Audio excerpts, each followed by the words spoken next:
Assalomu alaykum aziz qadrli yurtdoshlar. Bugun 31-yanvar.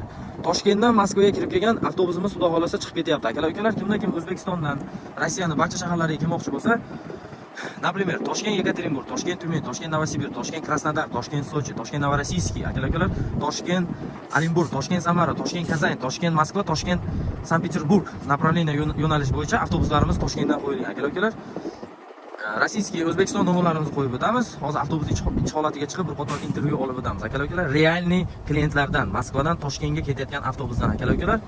Mana har xil YouTube tarmoqda yomonlashib, bir-birini ko'rishammi, kanalar ko'payib ketgan aka-ukalar. Mana realniy bir qator reklama qilib avtobusimizda bir qator intervyu qilib boramiz aka-ukalar. Avtobusimiz Moskvadan Toshkentga 3,5 ming rubldan akalar. Mana avtobusimizga oq yo'l tilab qolamiz aziz yurtdoshlar. Xudo xolasa mana 31-yanvar kunga avtobusimiz chiqib ketdi. Sog' bo'linglar, salomat bo'linglar aka-ukalar.